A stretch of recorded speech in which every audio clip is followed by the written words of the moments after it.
Ci eravamo lasciati con Arequipa, la città bianca peruviana che abbiamo vissuto in molte delle sue sfaccettature. È ora di scrivere nuovi capitoli ed arriviamo così a Nazca.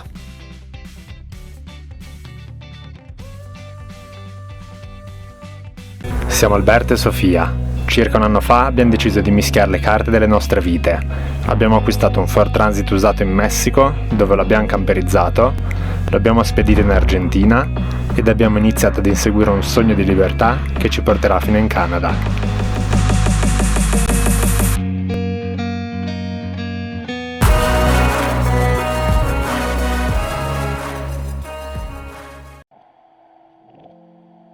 Nazca è una cittadina di piccole dimensioni nella costa sud del Perù.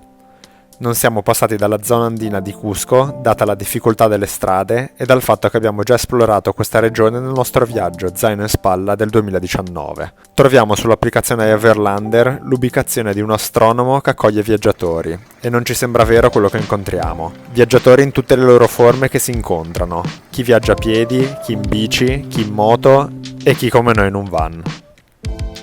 L'astronomo Edgardo lascia letteralmente le chiavi di casa ai viaggiatori, offrendo gratuitamente alcune stanze, la cucina, il wifi, la doccia e la lavatrice, ma soprattutto una stupenda community.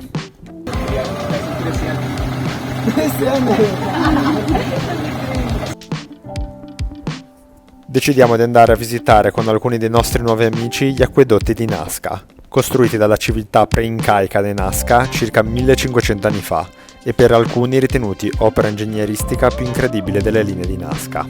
L'acquedotto assicurava l'approvvigionamento idrico alla città di Nazca e ai campi circostanti, permettendo la coltivazione di cotone, fagioli, patate in una regione altrimenti estremamente arida. Le acque vengono prelevate direttamente dalle falde acquifere presenti nelle zone montagnose circostanti la pianura di Nazca. L'acqua veniva convogliata in una condotta sotterranea che, oltre ad evitare l'evaporazione del prezioso liquido, raccoglie le acque che filtrano dal terreno, stivandole in questa struttura a spirale.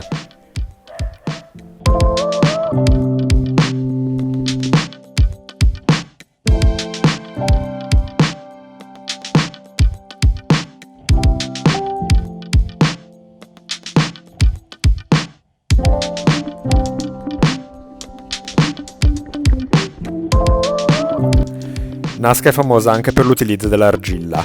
Ci consigliano di visitare la bottega Tobi, un artigiano che con molto entusiasmo ci spiega il processo di lavorazione.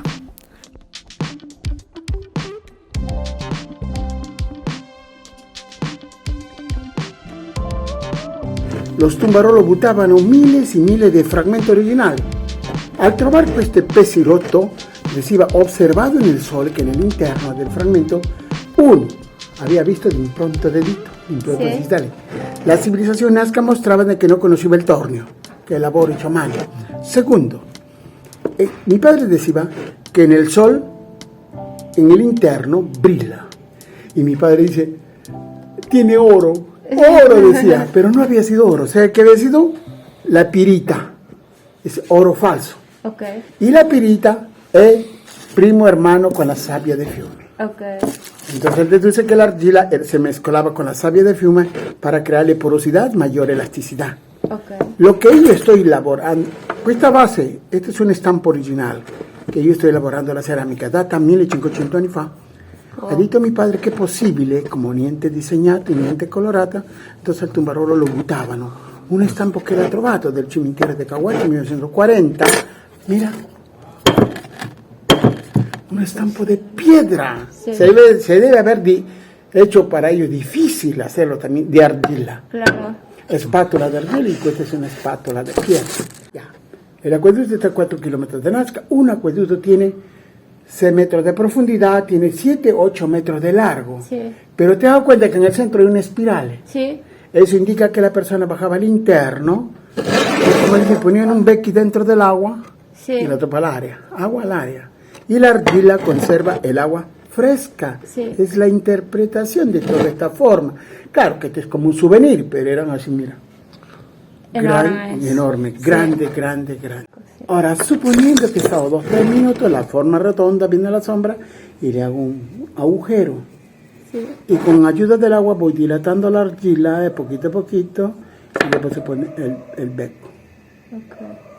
Después de ahí se hace otro agujero, se pone el otro pico, decimos pico en castellano, y luego de ahí viene el puente. Al sol 20-25 minutos, ya la cerámica está duro, retorna a la sombra y con la espátula con agua, 15 minutos voy a perfeccionar la forma globular. Que quede suave, liso, perfecto, esta forma redonda, pues esta cerámica recién pasa al proceso de pintura. La civilización Nazca utiliza 7 colores del arco iris, 7 colores del arcobaleno. Los pigmentos que esta civilización Nazca utilizó eran piedras de colores. Okay. No es como la cultura Paracas. La cultura Paracas se fabricaba al fuego. Okay. Se hace del fuego y se pinta, pero los pigmentos de la cultura Paracas se va a decir de plantas. Sí.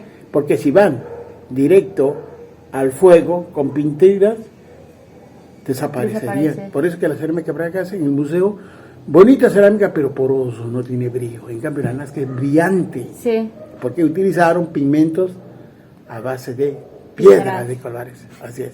Okay. Caolino bianco, caolino giallo, caolino bianco, la porcelana, manganeso negro, manganeso rojo, este es ferro y el color grillo es mescolato. El manganeso negro con el caolino bianco solo tiene color grillo. Grillo chiaro. Que ni en decoración no servía, pero a mi padre sí le servía. Decía, esto son cabello y pelo, yo puedo fabricar. Cierto. Me he cortado el cabello, dice así. Así.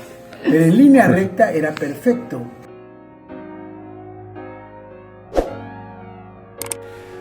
Torniamo a casa dove ogni sera ci aspetta una cena etnica, con cui noi abbiamo contribuito con la parmigiana di melanzane. Facciamo qualche gioco di gruppo ed è bellissimo condividere questi momenti.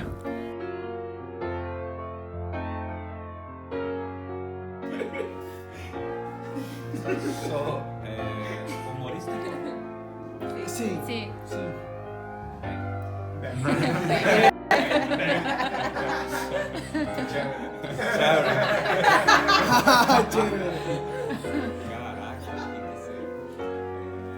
Sto in Brasile. No, No. Es un animal? no, no, Soy hombre? sí, Sei vivo? no. ¡Soy el mismo que él! ¡Soy Mickey Mouse! ¡Sí, boludo!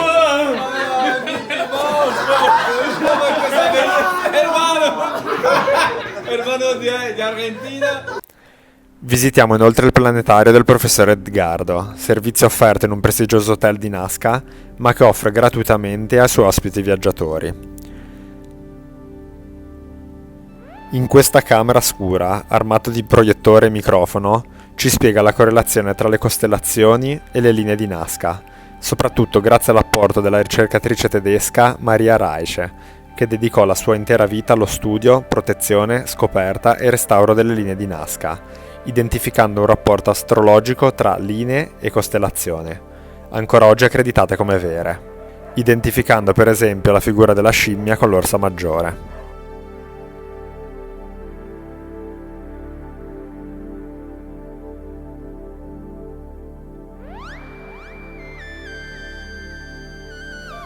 Le linee di Nazca sono composte da oltre 13.000 linee che vanno a formare più di 800 disegni, che includono i profili stilizzati di animali comuni nell'area come la balena, il condor ed il colibrì, ed altre su cui ci si interroga ancora oggi, come l'astronauta. Considerate che queste linee sono state fatte tra il 300 a.C. ed il 500 d.C.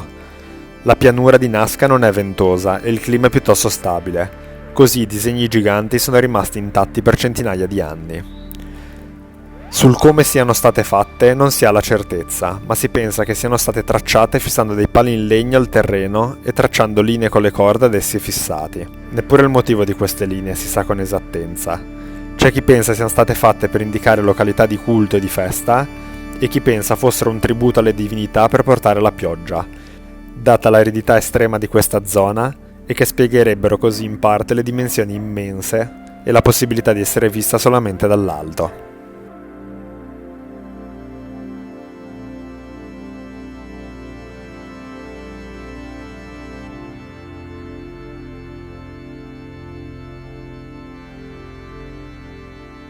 coincidencias la llevaron a sugerir que esta figura habría sido tal vez la representación de una constelación sobre el desierto.